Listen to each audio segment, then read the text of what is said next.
Evangelho, conforme o relato de João, capítulo 3, verso 16 em diante. Porque Deus amou ao mundo de tal maneira que deu o seu Filho unigênito para que todo o que nele crê não pereça, mas tenha a vida eterna. Porquanto Deus enviou o seu Filho ao mundo, não para que julgasse o mundo, mas para que o mundo fosse salvo por meio dele. Quem nele crê não é julgado. O que não crê já está julgado, porquanto não crê no nome do unigênito Filho de Deus. E o julgamento é este, que a luz veio ao mundo, e os homens amaram mais as trevas do que a luz, porque as suas obras eram más. Pois todo aquele que pratica o mal aborrece a luz e não se chega para a luz, a fim de não serem arguídas as suas obras. Quem pratica a verdade aproxima-se da luz, a fim de que suas obras sejam manifestas, porque feitas em Deus. Uma pergunta, irmãos. Quem conhece o verso 16 de cor aqui? Levante a mão. Só isso? Quem conhece esse verso de cor, levante a mão. Levante a mão, irmão. Amém. Porque Deus amou ao mundo de tal maneira que deu o seu Filho unigênito, para que todo o que nele crê não pereça, mas tenha a vida eterna. Vamos ler mais uma vez a palavra aqui. Evangelho, conforme o relato de João, capítulo 3, verso 16. Porque Deus amou ao mundo de tal maneira que deu o seu Filho unigênito, para que todo o que nele crê não pereça, mas tenha a vida eterna. Porquanto Deus enviou o seu Filho ao mundo, não para que julgasse o mundo, mas para que o mundo fosse salvo por meio dele. Quem nele crê não é julgado. O que não crê já está julgado, porquanto não crê no nome do unigênito Filho de Deus. E o julgamento é este, que a luz veio ao mundo, e os homens amaram mais as trevas do que a luz, porque as suas obras eram más. Pois todo aquele que pratica o mal aborrece a luz e não se chega para a luz, a fim de não serem arguídas as suas obras. Quem pratica a verdade aproxima-se da luz, a fim de que suas obras sejam manifestas, porque feitas em Deus. Vamos orar. Querido Senhor, no precioso nome do teu Filho Jesus, nós te pedimos que o Senhor nos ajude, que o Senhor abra a porta da palavra, que o Senhor tire todo o impedimento do nosso coração, toda dificuldade, Senhor, toda fragilidade, que o Senhor avance além de nós, apesar de nós, que o Senhor alcance para ti, Senhor, nossos corações. Tu és aquele que pode, por teu amor eterno, imutável, insondável, inescrutável, convencer-nos, constranger-nos. Nós oramos que o Senhor faça isso, Senhor. No nome precioso do teu Filho Jesus. Amém. Irmãos queridos, talvez um dos maiores impedimentos que nós temos seja nós conhecermos de cor. Nossa tendência é nos acostumarmos com aquilo que nós estamos lendo e já pensarmos, concluirmos que nós compreendemos o que nós lemos. Fazendo uma pequena investigação sobre alguns grandes homens de Deus e o que eles disseram a respeito desse verso, desse pequeno verso. Fazendo isso, eu pude conferir como nós somos, às vezes, presunçosos no nosso trabalhar com a Bíblia. E, às vezes, precipitados. Sabe por quê, irmãos? Unanimemente, os homens maduros que eu pude observar falando sobre esse texto, todos eles unânimes diziam que isso é um texto que muito mais se deve sentir, apreciar, do que discorrer a respeito. E veja bem, um deles esbarrou nesse texto no seu sermão de número 1887. E ele disse: vasculhei todas as minhas anotações e percebi que nunca havia falado sobre esse texto, ainda que todas as minhas mensagens contivessem esse texto. Porque sempre falei de Deus, do seu amor, da entrega do seu Filho em substituição pelos nossos pecados, da fé nele para a vida eterna. Mas nunca havia mexido com ele, talvez por falta de coragem de entrar num texto como esse. O outro irmão, semelhantemente a esse, disse assim: faz 25 anos que eu estou somente nessa cidade e percebi que nunca mexi nesse texto. Ele disse: os novos se precipitam em falar coisas a respeito, mas quando amadurecemos, vamos percebendo que não passamos de tocar na superfície, arranhar o espelho d'água num texto como esse. O outro disse: os novos se precipitam por não perceberem o quanto temos de riqueza nesse texto, como um diamante que, dentro da pressão da própria Trindade, no próprio ser de Deus, foi forjado. E tem aqui diante de nós. Esse mesmo homem de Deus disse que esse texto é como uma Bíblia em miniatura. O outro disse: esse texto é como uma síntese de todas as verdades teológicas. Porque aqui nós vemos as grandes verdades da fé, contidas em 25 palavras na língua hebraica e 28 na nossa. Um diamante precioso. Uma das preocupações que todos eles tinham era essa, de nós nos precipitarmos em dizer que nós já compreendemos uma coisa como essa. E mostrar a diferença entre aqueles que se precipitavam pela sua infantilidade e deficiências espirituais e os maduros. Quando nós vamos amadurecendo, nós vamos descobrindo que o amor de Deus é sublime, insondável, que nós somos incapazes de compreendê-lo. Um irmão disse o seguinte, ele disse: todo cristão que já tentou fazê-lo, e ninguém jamais se saiu muito bem nisso, era como uma criança pensando em agarrar uma estrela, estendendo as mãozinhas em direção à estrela. A criança chama a atenção para ela, para a estrela, e até mesmo é capaz de identificar a estrela e olhar, e levar outros a olhar para ela.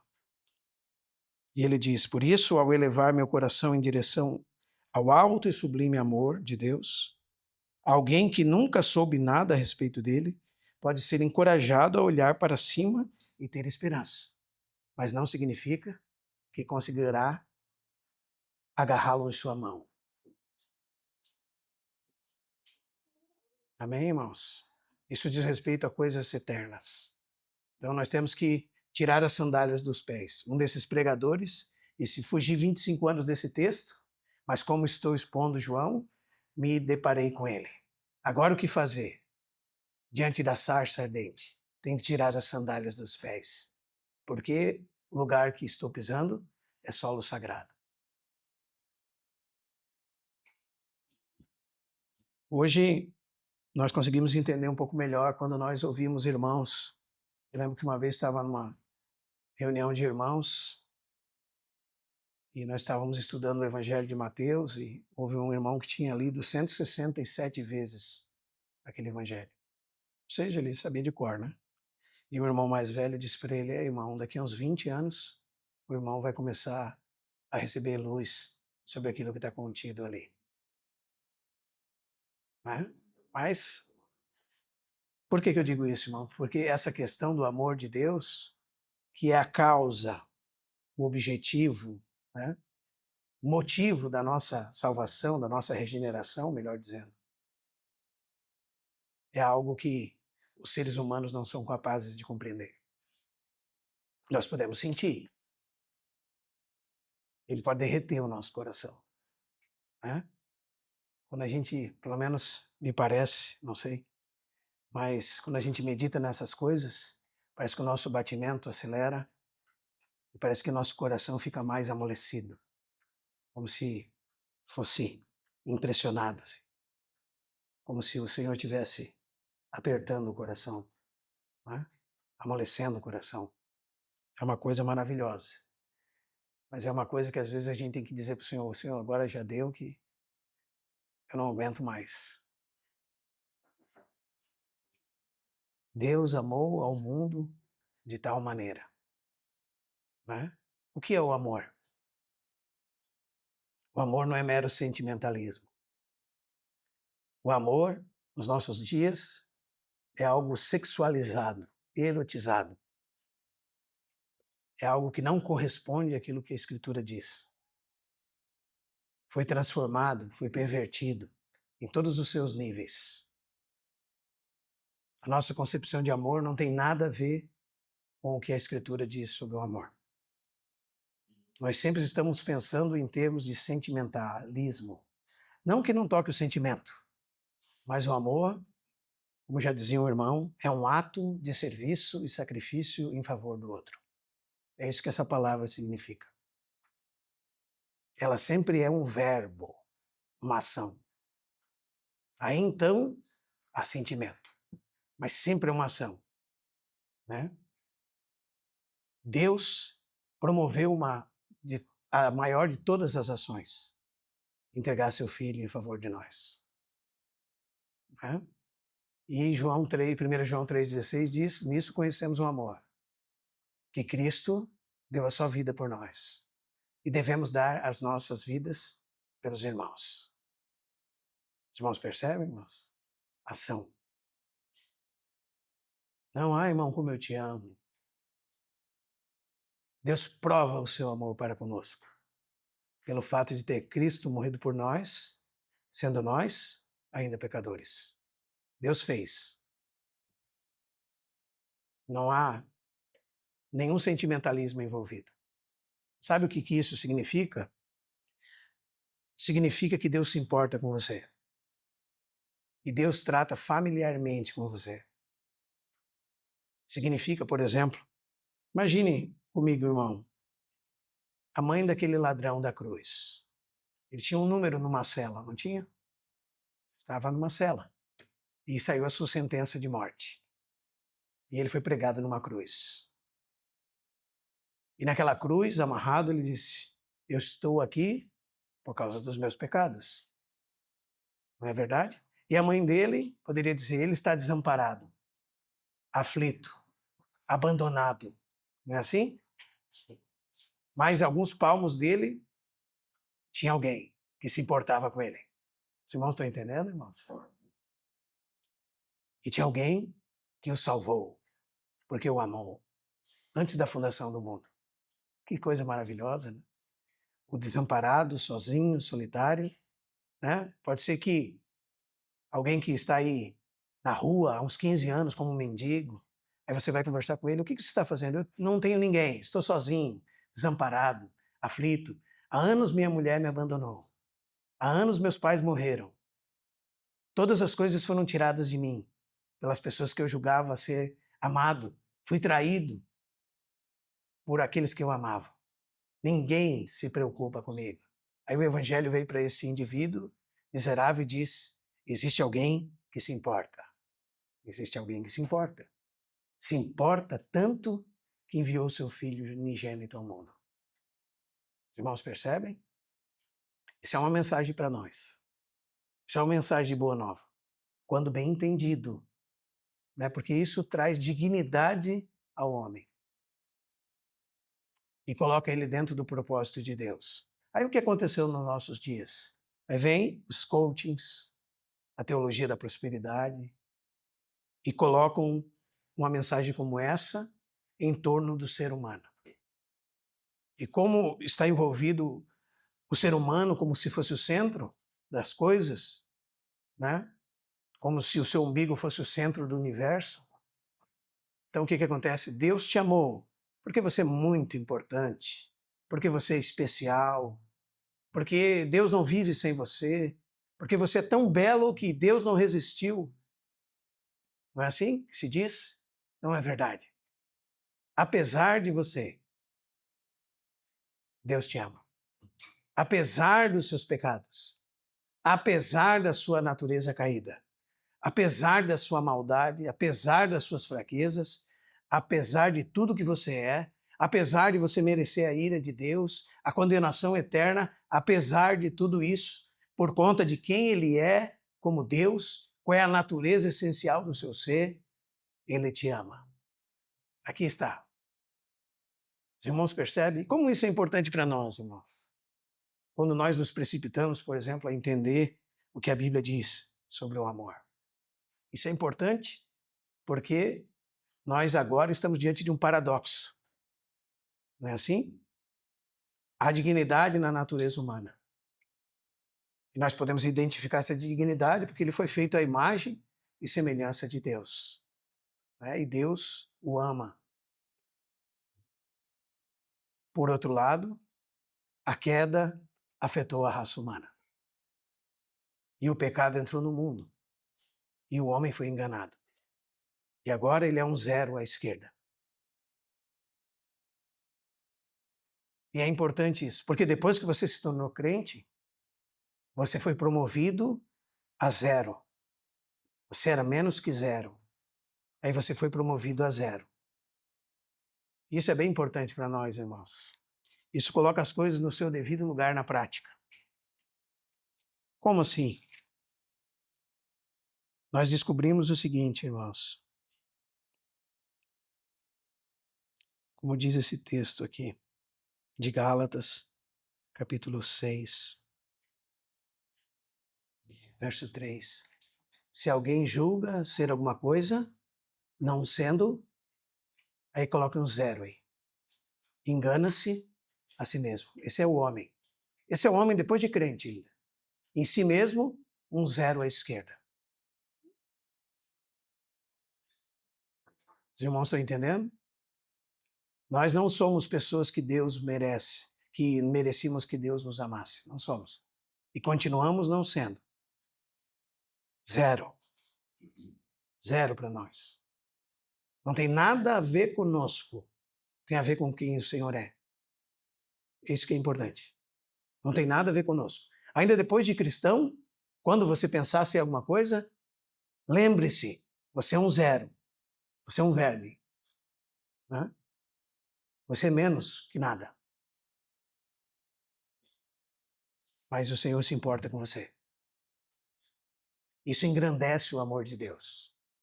É como se colocasse o tecido preto em cima da joia. No que diz respeito a você, você é a lama, o tecido preto, a corrupção, a escória, a desgraça em si mesmo. Zero. Mas todas essas falhas e faltas de qualidade fazem com que a salvação de Deus, por meio de Cristo, se destaque. E em Cristo, agora em Cristo, se atribui dignidade a você. Coloque-se, que possamos todos nos colocar no nosso devido lugar.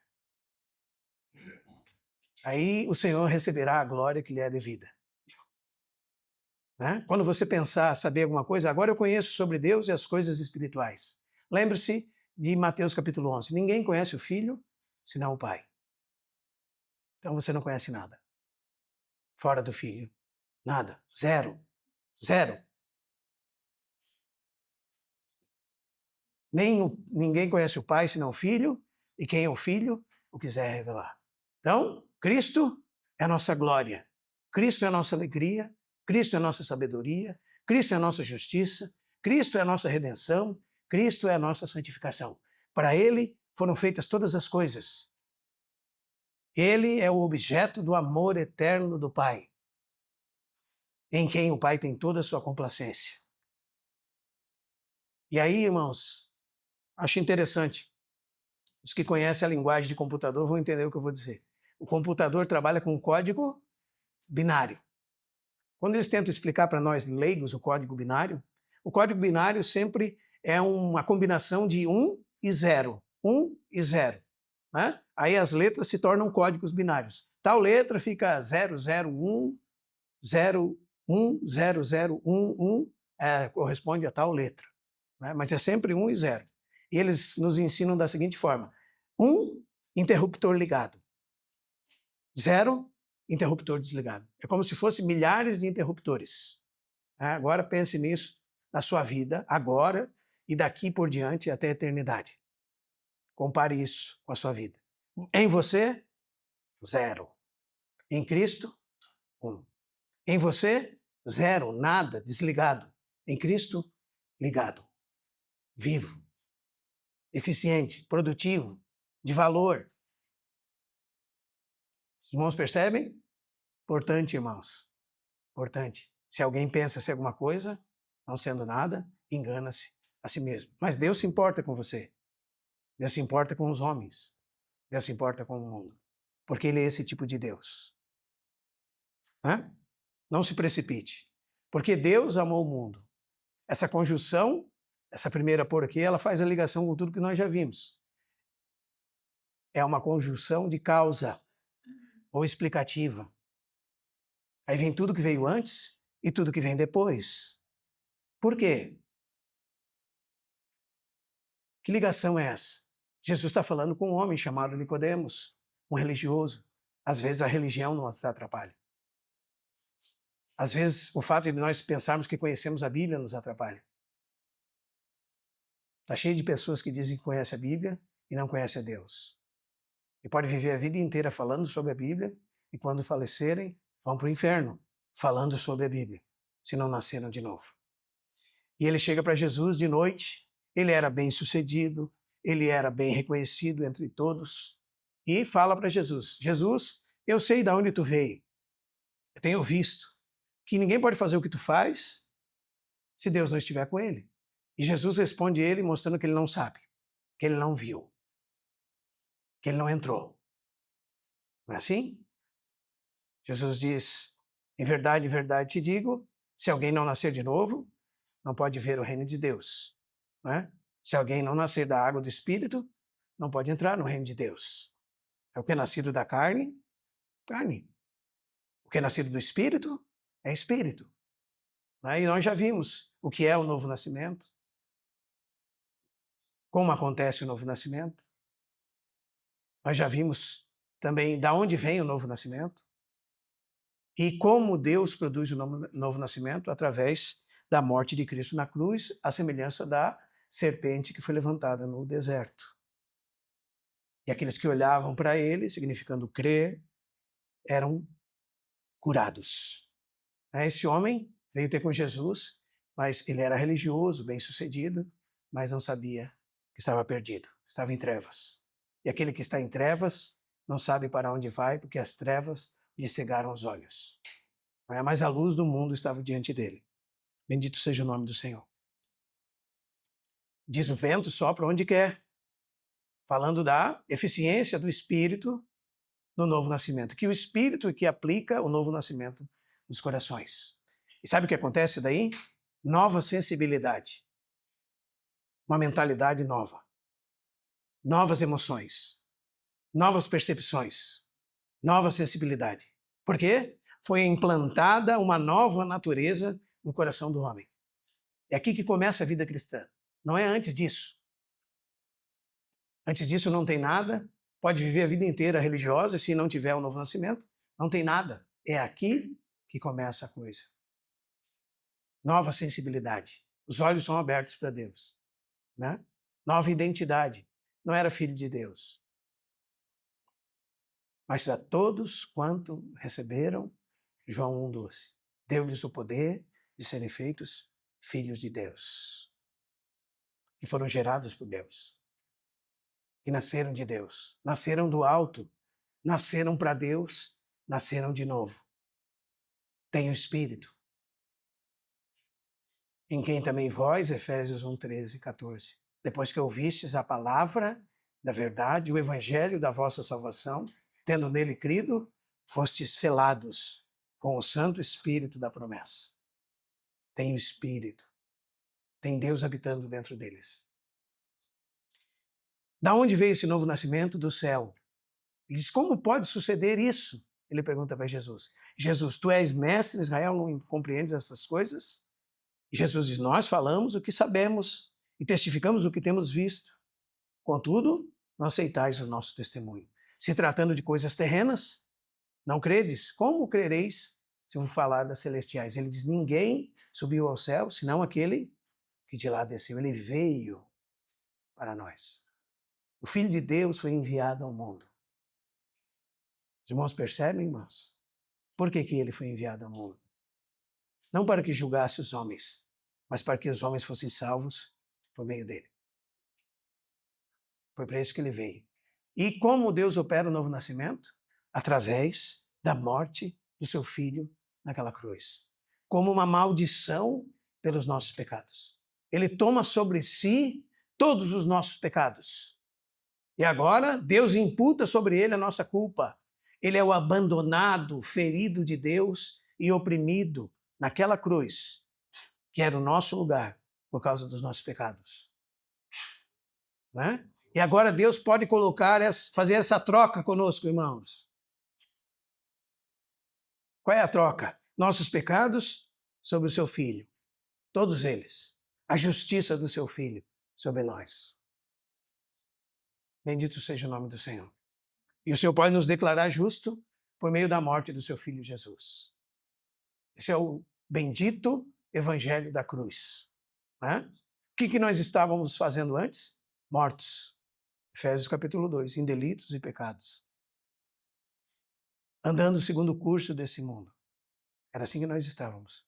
Segundo a potestade do ar, do Espírito que agora atua nos filhos da desobediência, entre os quais todos nós, os cristãos, andávamos outrora, fazendo as vontades da carne e dos pensamentos malignos, caídos. E diz o texto, éramos por natureza filhos da ira, como também os demais. Aí sabe o que aconteceu? Efésios 2,4 tem um mais lá. Mas, bendito mais, Deus, sendo rico em misericórdia, o que mais? Por causa do que, irmãos? Do grande amor com que nos amou. Que amor é esse?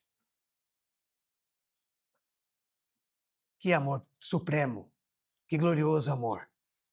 Deus amou. O amor de Deus é algo singular. Ninguém jamais pode explicar, como diz o hino. É mais profundo que o mar e mais extenso do que o céu. Né? Se o mar em tinta se tornasse, e todo o céu em papel, e cada haste da terra fosse uma caneta, uma pena, e todo homem um hábil escrivão, e começasse a descrever o amor de Deus no céu, o mar teria o seu fim.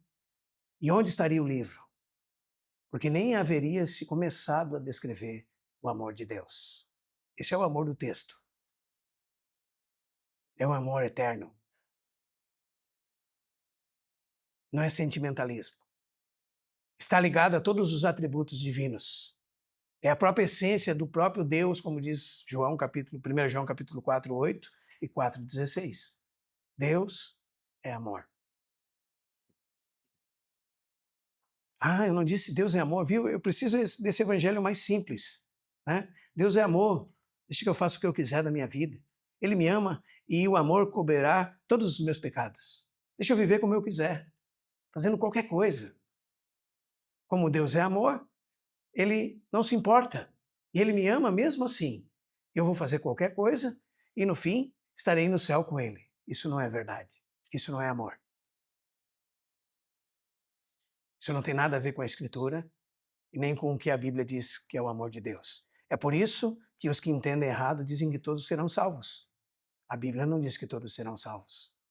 E esse texto tem todas essas doutrinas. Se você perceber, Jesus desceu do céu Está falando com um homem cego. Que doutrina é essa? Revelação. Isso é uma doutrina. O que mais? Aqui você vê o Pai e o Filho. O que é isso? Trindade. O Deus, Pai, Filho e Espírito Santo. O que mais você vê aqui? Encarnação. O Filho veio, foi enviado. O que mais você vê aqui? O pecado do homem e a queda. No mundo e para que ninguém pereça. Perecer por quê? Porque estão debaixo da ira de Deus, da condenação de Deus, por conta do pecado. E já estão em julgamento. E tem uma sentença de morte sobre eles. Que somente aqueles que estão em Cristo estarão livres. Se crê em Cristo. Né? E o que mais tem aqui? Graça. Deus deu. Isso é graça. Não é assim? O que mais tem aqui? Expiação. Deus deu. Deus deu seu Filho como propiciação pelos nossos pecados. Não é assim? Nisso consiste o amor. Não em que nós tenhamos amado a Deus, mas que Ele nos amou e deu seu Filho como propiciação pelos nossos pecados. 1 João capítulo 4, a partir do verso 9.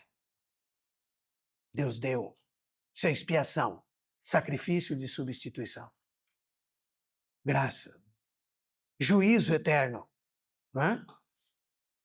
A ira de Deus. Está tudo aqui, irmão.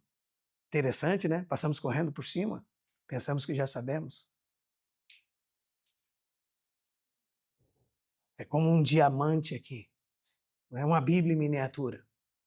Né? O amor de Deus está aqui. E Deus é a soma de todos os seus atributos. O que significa isso? Significa que você não pode separar Deus. Se você tirar alguma coisa que pertence a Ele, você já tem um Deus com letra minúscula, não o Deus da Bíblia. Porque o Deus da Bíblia é o Deus santo, é o Deus justo, é o Deus eterno, é o Deus imutável, é o Deus bendito, é o Deus onipresente, onipotente, onisciente, com todos os seus atributos comunicáveis e também todos os seus atributos incomunicáveis. E todos eles se relacionam entre si. Então o amor de Deus é amor eterno. É um amor que não teve princípio, nem tem fim e que existe em si mesmo. Isso é a aceidade. É um amor imutável. É um amor infinito. É um amor santo. É um amor justo. Então, se Deus ama os bebês, Deus abomina o aborto. Se Deus ama a vida, Ele odeia o assassinato. Ah, você sabia que a Bíblia fala do ódio santo de Deus contra o mal? É. Ah, Deus é amor, sim, e é ódio também, contra tudo que é perverso e mal. E por isso, como um juiz justo, como diz Gênesis capítulo 18, o juiz de toda a terra, o justo juiz de toda a terra, ele tem que lançar pecadores no inferno, como a paga pelos seus pecados, porque eles acumulam para si mesmos ira para o dia da ira e da revelação do justo juízo de Deus, que retribuirá a cada um segundo o seu procedimento, como diz Romanos capítulo 2. Esse é o Deus da Bíblia.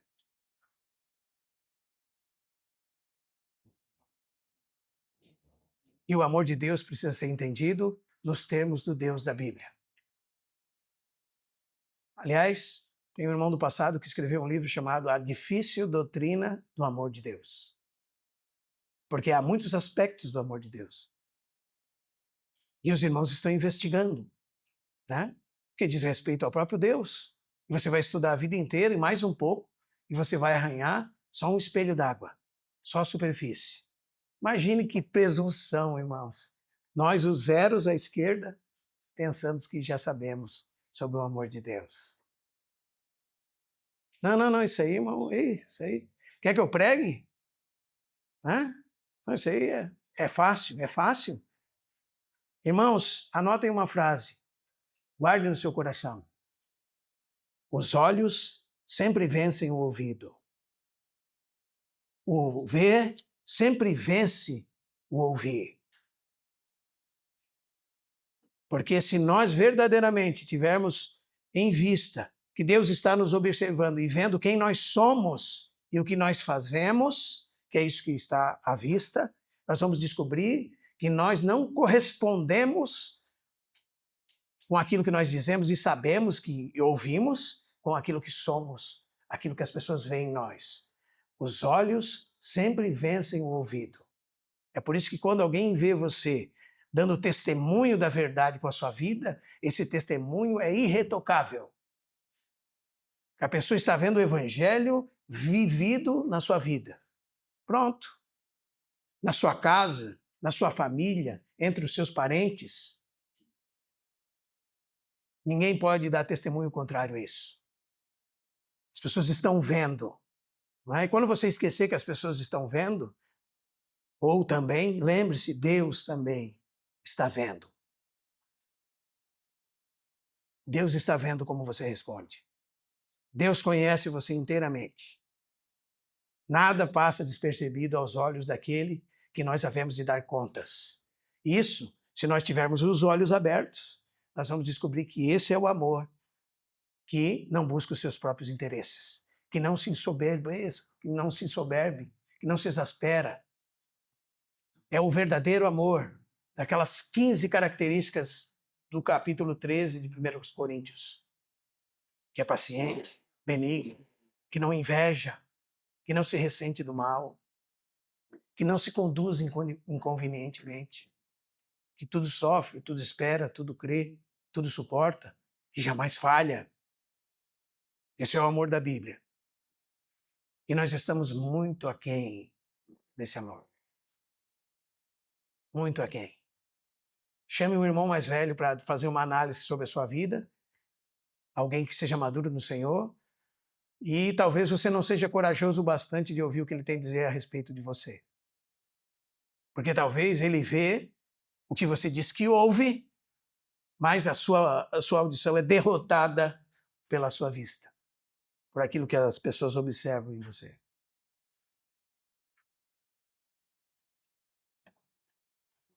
Não é assim? Um exemplo simples? Como é que está a sua carteira aí? Um exemplo simples. Não é um exemplo simples? Simples. Passe na prova de 1 João capítulo 3, versos 16, 17 em diante. Nisso conhecemos o amor, que Cristo deu a sua vida por nós e devemos dar as nossas vidas pelos irmãos. Que coisa abstrata. Irmão, eu te amo. Lucas, eu te amo.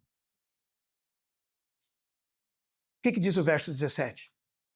Aquele que vir seu irmão padecer necessidade, que é mais prático que isso? E cerrar-lhe o seu coração? Como pode permanecer nele o amor de Deus?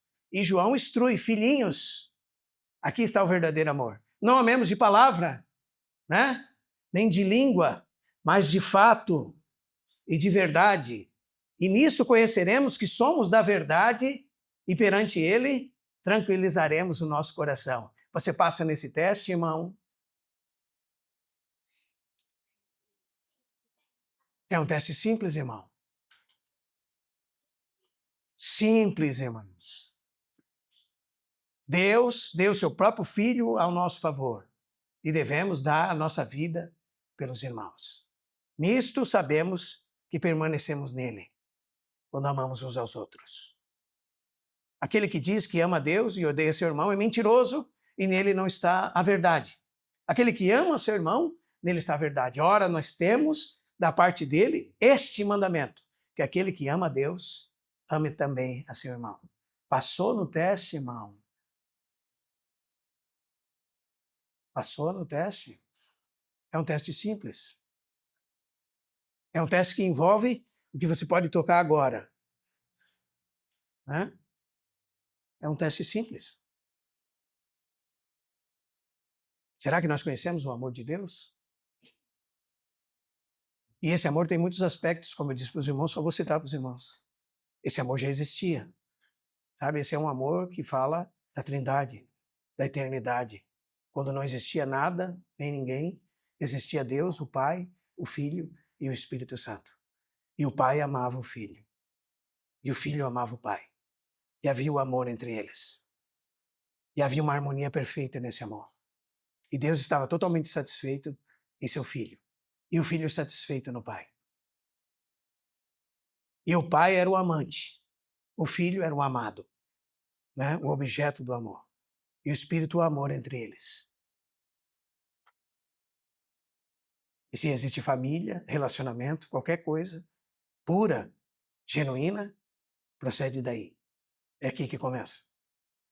E o Pai amou tanto, com esse amor que é parte dele mesmo, que enviou seu Filho. Né? Vinda a plenitude do tempo, Gálatas 4:4. Deus enviou seu Filho. Nascido de mulher, o Deus eterno enviou o Filho eterno, o unigênito. Esse Filho se fez um homem. É nele que Deus tem todo o seu prazer. Em 2 ocasiões durante o seu ministério, foi ouvida uma voz do céu que dizia: Este é meu Filho amado, em quem eu tenho todo o meu prazer. Não é assim? Depois, no Monte da Transfiguração, este é meu Filho, meu amado, em quem minha alma se compraz. A ele ouvi. Somos amados em Jesus Cristo. Somos eleitos em Jesus Cristo. Somos redimidos em Jesus Cristo. Fomos adotados por meio de Jesus Cristo. Fomos perdoados por causa de Jesus Cristo. Porque Deus tinha um filho e decidiu na eternidade que o seu filho viria à terra. E estabeleceu no seu decreto eterno que ele morreria no Calvário. E o sangue do Cordeiro de Deus foi conhecido com efeito antes da fundação do mundo. Isso é muito amor, irmão. Mas também há o amor da benevolência divina. Benevolência significa da boa vontade. Deus faz cair chuva sobre os justos e injustos. Deus faz o bem para eles. Deus os ama. E da sua beneficência também. Deus cuida deles. Deus lança chuva sobre eles. Dá estações frutíferas. Dá o pão para que eles possam comer. Para que eles possam blasfemar contra Deus. Mas também há o amor de Deus por seus filhos. Um amor que nós não conseguimos entender. E quanto mais nós entendemos o nosso zero à esquerda, mais nós perguntamos: por que tu me amas, Senhor? E você vai descobrir que o princípio da sua queda, antes e depois de ser cristão, é quando você pensa que você é digno de ser amado por Deus. Agora estou melhorando. Quem sabe o Senhor não se agrade de mim. Não é? Estou fazendo muitas coisas religiosas. Quem sabe eu não posso entrar no céu de alguma forma. Não é isso, não. Não tem nada que você possa fazer para ir para lá. É pura graça, pura misericórdia, puro amor. Não fostes vós que me escolhestes a mim, mas eu que escolhi a vós. Esse é amor. Que amor que faz assim no nosso coração, né, irmãos? Né? Que vai se jogando como cordas em torno de nós, né? Como diz 2 Coríntios capítulo 5, verso 14, que o amor de Cristo nos constrange, nos amarra, nos aprisiona a Ele, né? Sabendo nós isso, que um morreu por todos, logo todos morreram, para que os que vivam não vivam mais para si mesmos, mas por meio daquele que morreu por eles e os amou e ressuscitou por eles. Né? O abandonado de Deus. Paulo entendeu esse amor. Quando você vai para 2 Timóteo, irmãos, no final da vida do apóstolo Paulo, quando ele está naquela masmorra romana, que era uma cisterna de água, que havia um buraco somente em cima, e você pode visitar hoje, caso você queira visitar, onde se lançava comidas. Quando ele está nessa condição deplorável, ele escreve ao seu filho Timóteo o seu testamento, em 2 Timóteo. Sabe o que ele descobre? Ele descreve, melhor dizendo. No verso 9, ele diz a Timóteo: vem depressa, esteja comigo. Porque Demas, 4, 9 e 10, tendo amado o presente século, aconteceu o quê? Me abandonou. Ele fala, todos me abandonaram. Só Lucas está comigo. Crescente foi para a Galácia. Tito para Dalmácia, somente Lucas está comigo. Daí ele pede a capa e diz que ele deva trazer Marcos, que é útil para o ministério. Fala de Alexandre. Daí ele recomenda a Timóteo contra Alexandre, que se guarde dele. Daí ele diz de novo no verso 16, na minha primeira defesa, ninguém foi a meu favor. Antes todos me abandonaram. Agora olha que amor. O que diz o texto?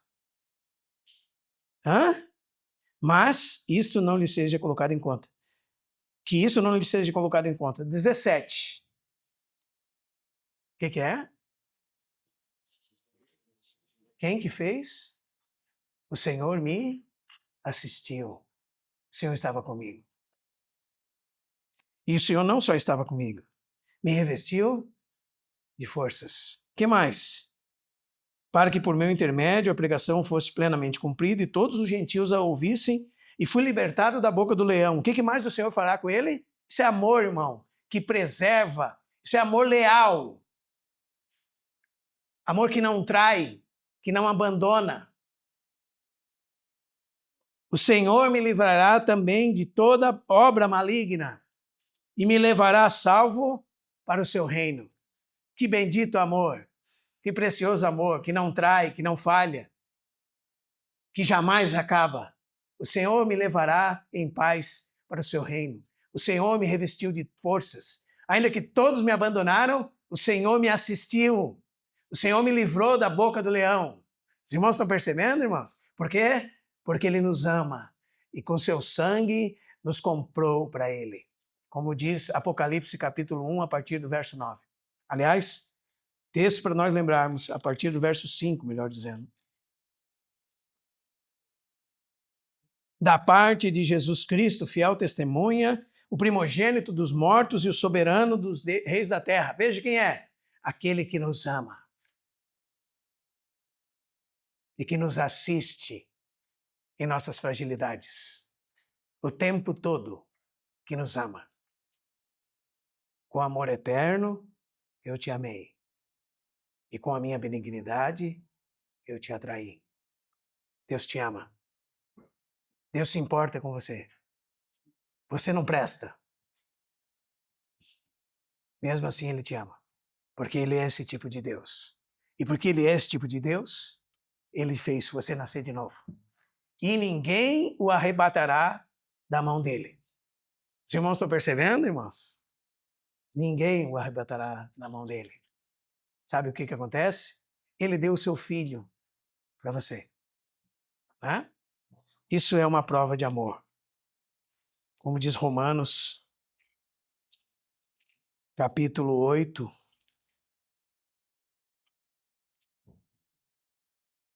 Imagine, irmão, se nós estamos à deriva, irmão.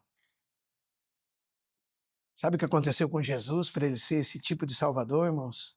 Por causa de nós, o próprio Pai o abandonou naquela cruz. Não é?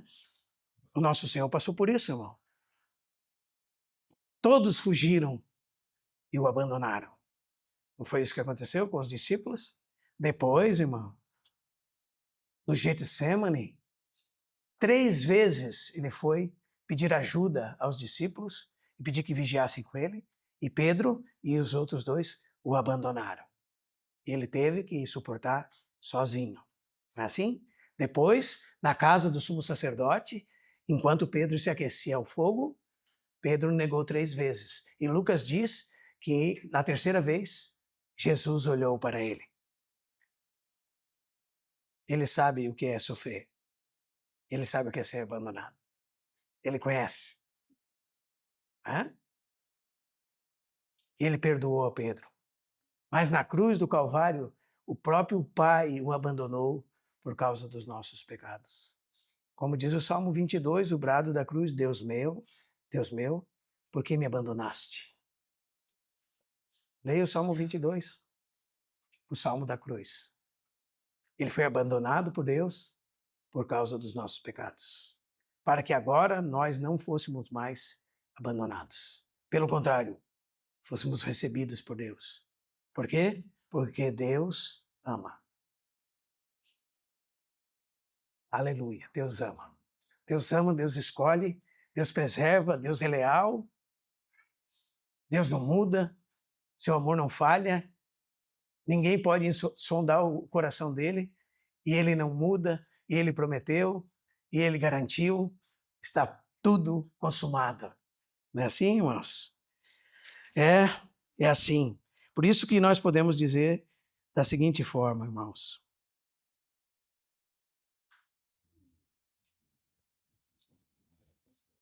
Que diremos, pois, à vista destas coisas? Se Deus é por nós, quem será contra nós?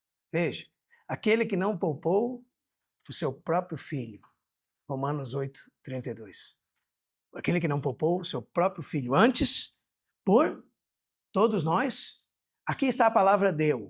Os irmãos estão entendendo? O entregou. Porventura não nos dará com ele todas as coisas? Por causa disso, irmãos, quem intentará acusação contra os eleitos de Deus? É Deus quem os justifica. Quem os condenará? É Cristo Jesus quem morreu ou antes, que ressuscitou, o qual está à direita de Deus, e intercede por nós. E diz o texto: quem nos separará do amor de Cristo? Sabe qual é a resposta? Nada, nem ninguém nos separará. E o texto diz: será tribulação, angústia, ou perseguição, ou fome, ou nudez, ou perigo, ou espada? Ainda que sejamos entregues à morte, todos os dias. Como diz o texto, fomos considerados como ovelhas para o matador, mas em todas as coisas somos mais que vencedores por meio daquele que nos amou. Porque eu estou bem certo de que nem a morte, nem a vida, nem os anjos, nem os principados, nem as coisas do presente, nem do porvir, nem os poderes, nem a altura, nem a profundidade, nem qualquer outra criatura poderá separar-nos do amor de Deus que está em Cristo Jesus. Esse é o conforto da alma. Deus amou o mundo de tal maneira que deu o seu Filho. E Romanos 4:26 diz o quê? Que deu por causa dos nossos pecados. E o ressuscitou por causa da nossa justificação. Será que isso é importante? Ainda nós estamos no porquê Deus amou.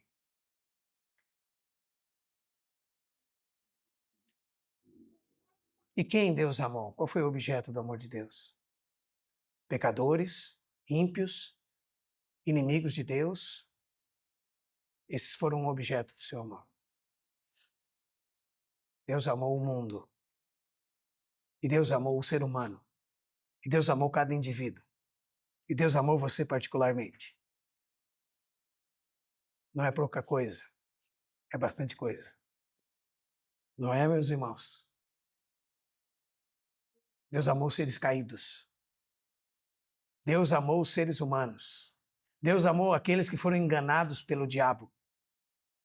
Quando o diabo foi até eles e os enganou dizendo que Deus não os amava tanto, que eles deviam ser independentes de Deus, que deviam de fazer as coisas por si mesmos e deviam se insurgir contra Deus.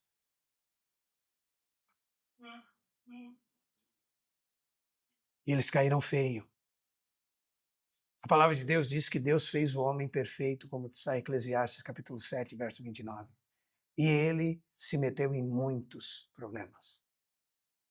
E Deus amou esse homem. Irmãos, Deus amou os homens que nós não temos a capacidade de amar.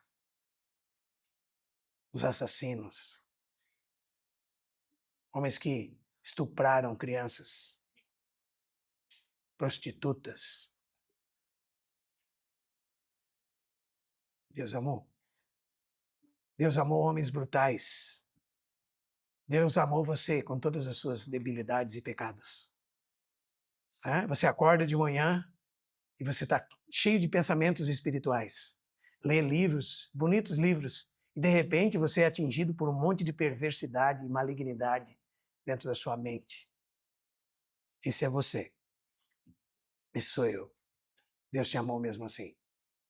Apesar de você. E não tem nada a ver com você. Os irmãos percebem?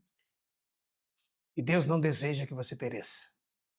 Deus deseja que, crendo, você tenha vida eterna. Porque Deus amou esse mundo, irmãos. E é uma maneira que ninguém consegue explicar. E agora Ele espera que você seja obediente. Ele estabeleceu o dia que há de julgar com justiça o mundo por meio de um varão, a quem acreditou e destinou diante de todos, ressuscitando dentre os mortos, e disse: todos vejam esse espetáculo. Olhem, essa é a prova do meu amor. Se arrependam e creiam no Evangelho. Não tem nada a ver com você, não é que você agora vai se tornar bom para Deus te amar. Não tem nada a ver com isso. É provável que você vive a vida inteira tentando se tornar bom para que Deus te receba. É provável que você tenha tantos problemas emocionais que você, sem perceber, quer que as outras pessoas te aceitem, né? E tantas frustrações na vida, familiares. Talvez você não teve pai, não teve mãe, foi adotado. Talvez você não foi tratado por um bom pai.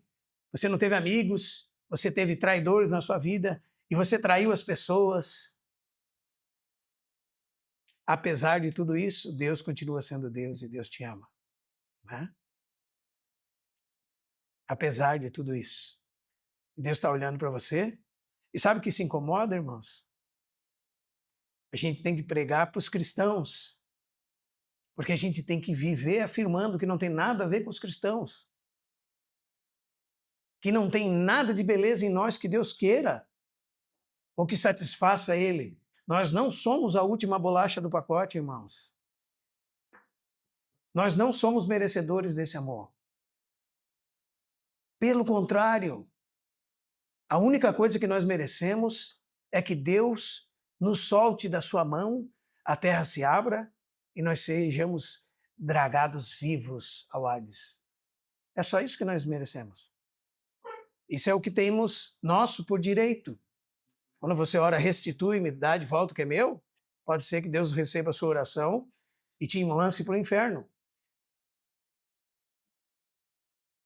Porque é a única coisa que nós merecíamos. Mas para nos salvar, por causa do grande amor que Ele tem, que nós não podemos nem imaginar, Ele entregou seu Filho unigênito, para morrer pelos nossos pecados, para nos dar uma nova vida, para nos dar um novo começo. Né? E para encerrar, porque a gente tinha muito para dizer aqui, ainda estamos no amor, né? Para quem é essa salvação? Para todo o que crê. Quem tem sede, vem e beba. Né? Não é assim? Da água da vida. De graça, da água da vida. É para aquele que reconhece os seus pecados, reconhece como aqueles israelitas que foram contaminados pelo pecado e que olham para a cruz de Cristo, olham para o Cristo crucificado e dizem: eu quero descansar em Ti. Esse é o Evangelho. E daí você se une a Cristo. E aquele que se une ao Senhor é um espírito com Ele. E o que vai acontecer? Vai acontecer que você vai ter que continuar com os problemas. É mentira. O Evangelho da prosperidade é mentira. Essa semana eu ouvi um pregador dizendo que antes de ter conhecido o Evangelho não tinha problema nenhum no meu casamento. Foi só eu me converter e os problemas começaram. Os irmãos percebem que ao contrário do venha para Cristo, os seus problemas acabaram? Né? Porque se você é casado com alguém que não conhece Jesus, os problemas só começaram. Né? A diferença é que o Deus que ama, o Deus que cuida, o Deus que provê, o Deus que sustenta, o Deus que dá graça, o Deus que permanece conosco, não nos abandonará de forma nenhuma. Estará conosco todos os dias, até o fim dos séculos. Não é assim? Aí, irmão, sabe o que vai acontecer? Pela nossa união com Ele, as coisas vão começar a mudar de dentro para fora. Não de fora para dentro. O que é religiosidade? A religiosidade é atividade externa sem realidade interior. Isso é religiosidade, atividade religiosa. Né? As pessoas ficam criando coisas para receber mais adeptos em suas seitas, né? Criando outras portas de entrada que não o Evangelho testemunhado na vida daqueles que nasceram de novo. E daí, se você entra por aquela porta que eles criaram, então você faz parte da membresia. Isso não tem nada a ver com nascer de novo. Nascer de novo é nascer para Deus, do alto. É ter uma nova natureza implantada no coração. Pela palavra de Deus, que vive e permanece para sempre, pela semente incorruptível, que é a palavra de Deus. A partir desse momento, começa uma dupla ação na sua vida. Você vai tirando as coisas da velha natureza e vai vendo se manifestar as coisas da nova natureza na sua vida. Você começa a escada da fé. Você avança em rumo à direção aos novos céus e à nova terra, a nova Jerusalém. Você vai começar uma caminhada rumo à sua pátria celestial. Né? Você vai começar a escada da fé. E é associando a sua fé à virtude. Associando a virtude ao conhecimento. O conhecimento, o domínio próprio. O domínio próprio, a perseverança. A perseverança, a piedade. A piedade, a fraternidade. A fraternidade, o que mais? O amor, ágape. Olha que movimento, né? O amor está lá no topo da escada. Quando nós cremos em Cristo, começou a subida dessa escada. Aí lá em Gálatas 5:23, você vê o movimento de cima para baixo, que é o fruto do Espírito, é amor, alegria, paz, longanimidade, benignidade, bondade, o que mais? Fidelidade, mansidão, domínio próprio. Né? Enquanto 2 de Pedro 1 é aquela que sobe, é a mesma coisa. Né? Uma está falando do movimento de cima para baixo e o outro de baixo para cima. Mesma coisa. Mesma coisa. As virtudes daquele que nos chamou das trevas para a sua maravilhosa luz. A vida de Cristo no interior do homem. E lá, 1 de Pedro 2, despojando-vos, portanto, e segue as coisas que nós temos que tirar, está lá também em Colossenses 3, Efésios capítulo 4, despojando-vos, portanto, de toda maldade e dolo, de hipocrisias e invejas, assim, e de toda sorte de maledicências, desejai que ardentemente, como crianças recém-nascidas, o puro leite espiritual, para que por eles vá descrescendo para a salvação. Olha o progresso, irmão. Que vida que não tem fim. Que progresso interminável, né? A vida eterna. A vida eterna é o relacionamento contínuo com o Deus eterno. Como diz João 17:3. A vida eterna é esta, que te conheçam a ti, e conhecer aqui não é de ouvir falar. Os ouvidos perdem para os olhos. Eu te conhecia só de ouvir falar. Hoje, os meus olhos te veem. A vida eterna é essa, que te conheçam. E o conhecimento aqui não é meramente intelectual. É um conhecimento relacional e vívido com o Deus eterno. Então não é existência continuada, é comunhão com Deus, que nunca acaba. É para essa vida que Deus nos chamou. Uma vida ascensional, helicoidal, em direção à maturidade. Você é o zero, Cristo ligado, você desligado, Cristo ligado. Você não tem nada a ver com a coisa, não depende de você. Desista de tudo e entregue a sua vida a Cristo. Desista! Desista, porque talvez você não desistiu até hoje e esse é o problema. O zero à esquerda querendo ser um e não vai ser. Descanse no Senhor. Creia no Senhor. Se lance aos braços do Senhor. Para que todo o que nele crê tenha a vida eterna. Os irmãos percebem? Deus fez tudo. Deus continua fazendo tudo. Deus que opera em você depois o querer e o realizar segundo a sua boa vontade. Deus que te esforça. Deus que faz você funcionar para Ele. Deus que fala através da sua boca. É Ele que está em nós, age por meio de nós. Ele que é sobre todos, está em todos e age por meio de todos. É Cristo se movendo em nós. Irmãos, sem mim, zero. Permanecendo em mim, muito fruto. Fruto, mais fruto, muito fruto, mais fruto ainda. Para que nas nossas vidas o Pai seja glorificado. É isso que nós vamos ver na próxima vez. Que segue-se o texto dizendo os resultados de quem nasceu de novo. Obras que manifestam o Pai que é celeste. Mas você é um filho de Deus, isso é fácil de resolver. Você quer nascer de novo? Fácil de resolver. Não é obra sua. Não é obra sua. Agora, se você não é filho de Deus, o texto deixa claro que sobre você está a ira de Deus. O julgamento de Deus está já sobre você. Porque Deus já enviou seu Filho ao mundo. Amém? Nós tínhamos muito para falar sobre isso. Como eu disse no começo, irmãos, estamos arranhando o espelho d'água. São coisas a se experimentar, não a falar a respeito.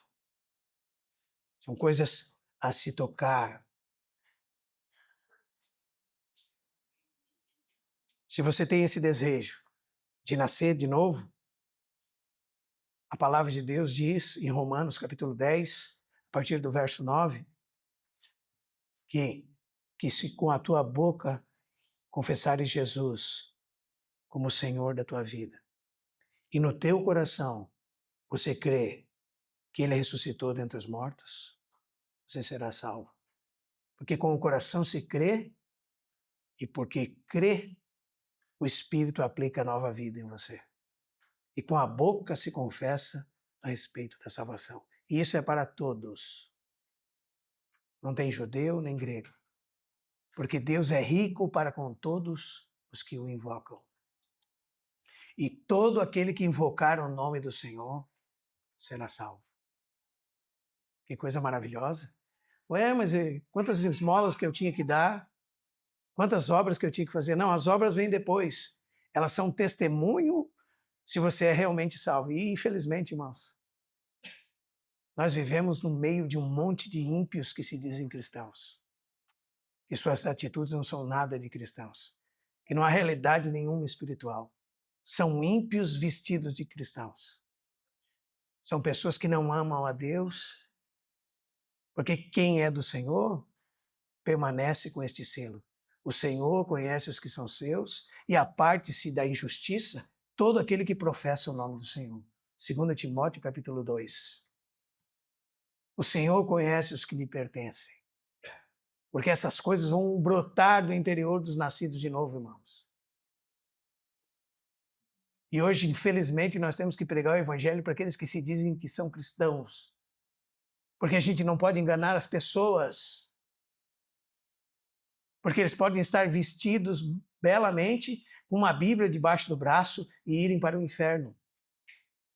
E sobre eles estar a ira de Deus. A justa retribuição e a paga pelos seus pecados. Como nos livrarmos desse dia? Sabe, irmãos, ouvindo a palavra de Deus, qual é a nossa resposta?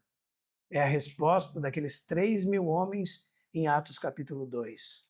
Que faremos, irmãos? Arrependam-se e creiam no Evangelho. E sabe o que é isso que Deus espera de você? Decisão. Porque arrependimento é mudança de mente, mudança de coração, mudança de postura. Quando fala que o filho pródigo se arrependeu, o texto diz que ele, caindo em si, disse: pequei contra o céu. A ideia é que os meus pecados somados vão do céu da terra até o céu. Disse o texto: voltar-me-ei e irei ter com meu Pai. Isso é arrependimento. Isso é a postura do coração. Mas isso envolve a vontade, não é sentimentalismo. É o arrependimento de Pedro e não o remorso de Judas.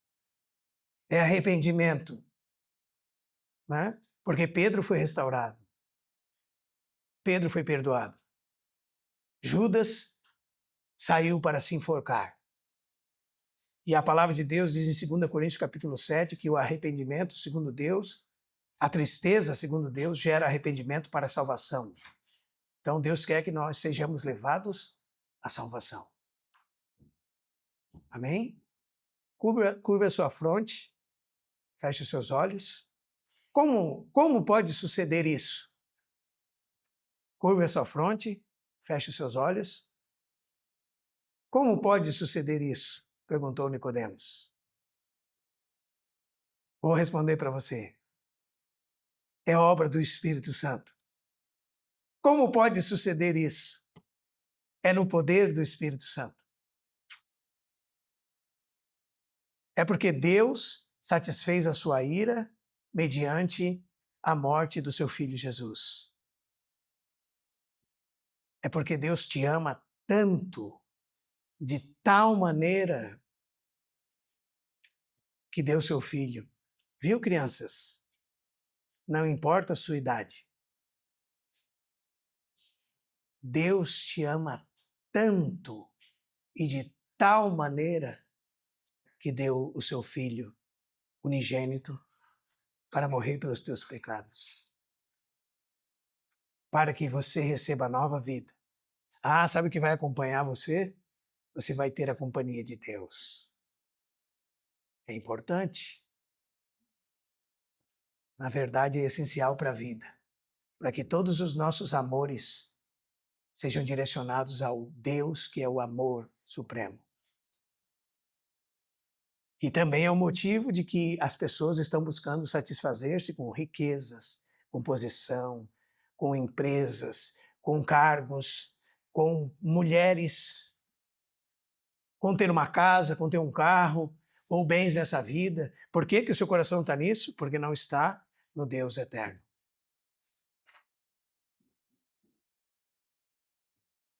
Quando Paulo diz assim, irmãos, alegrei-me sobremaneira no Senhor, porque agora, ele diz aos Filipenses, renovastes mais uma vez o vosso cuidado. Ele estava ganhando uma oferta dos irmãos. Eles tinham enviado para ele. Ele diz, não digo isso por causa da pobreza. Ele fala, porque eu aprendi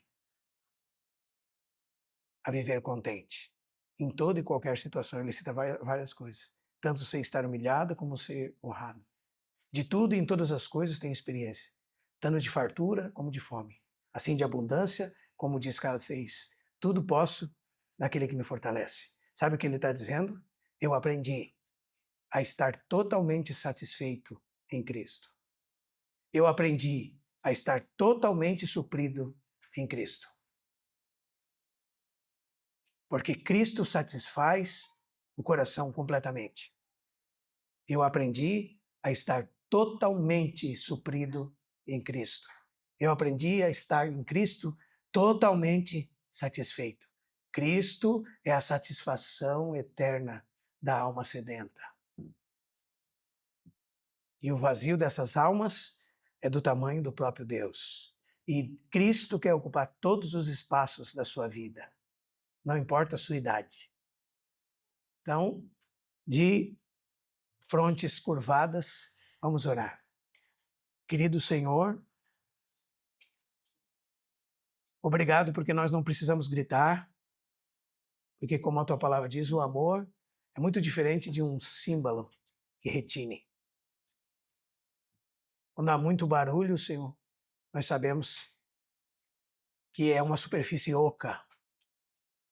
Obrigado pela tua palavra, Senhor, que tem substância de vida e nos faz seres constituídos de vida. Obrigado pela tua palavra. Senhor, nós lembramos desse texto precioso, Senhor, E sabemos que há muitas almas sedentas pela tua vida, Senhor. Mas só tu podes convencer. Então nós oramos a ti, Espírito Santo de Deus. Tua palavra diz, Senhor, que é Ele que nos convence do pecado, da incredulidade, da justiça, porque tu não estás aqui mais agora, Senhor, em carne, e do juízo, porque o príncipe deste mundo já está julgado. Senhor, tu, ó Espírito Santo, que resplandece as glórias de Cristo, como a tua palavra diz, Senhor, Ele me glorificará. Senhor, e tu que resplandeceu nos nossos corações. Tu, ó Deus, que disse, haja luz e houve luz. Há muitas pessoas, Senhor, sedentas por essa luz, desejosas por essa água, Senhor, por esse pão vivo que desceu do céu. Senhor, dá de comer as almas famintas, Senhor. Nós oramos aqui. Que nós possamos ver testemunhos, Senhor, da tua palavra. Senhor, não testemunhos, Senhor, de boca para fora, Senhor, mas da vida sendo transformada, da família sendo transformada, dos filhos sendo transformados. Senhor, sendo como José, um ramo frutífero, Senhor. Que as raízes vão acima dos seus muros. Que, Senhor, nossa família seja assim, Senhor. Um ramo frutífero, Senhor. Cristo sendo, Senhor, a raiz, Senhor, sendo o caule dessa árvore, Senhor. E nós, Senhor, sendo os ramos, Senhor, permanentes, enxertados em Ti. Senhor, nós oramos no Teu precioso nome. Enxerta ramos na Tua videira hoje, Senhor.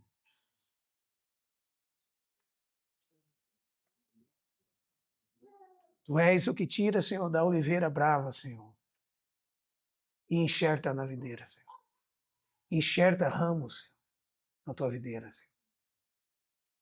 Enxerta, Senhor, as crianças aqui, Senhor, na Tua videira, Senhor. Enxerta os jovens, Senhor, que o Senhor trouxe aqui para ouvir Tua palavra. Enxerta na Tua videira, Senhor.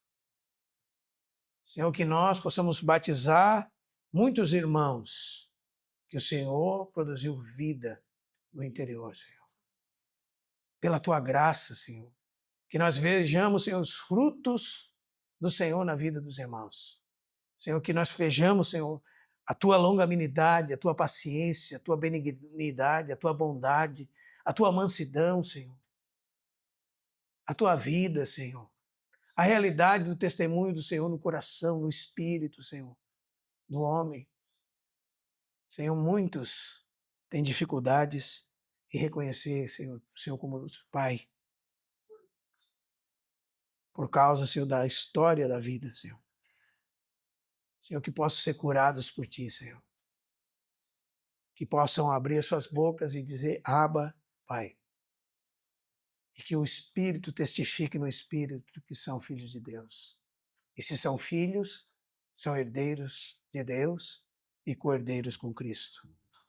E se sofrer nessa vida, também contigo seremos glorificados. Senhor, que nós possamos ver que os pequenos sofrimentos do tempo presente não podem ser comparados com a glória que há de ser revelada em nós, teus filhos.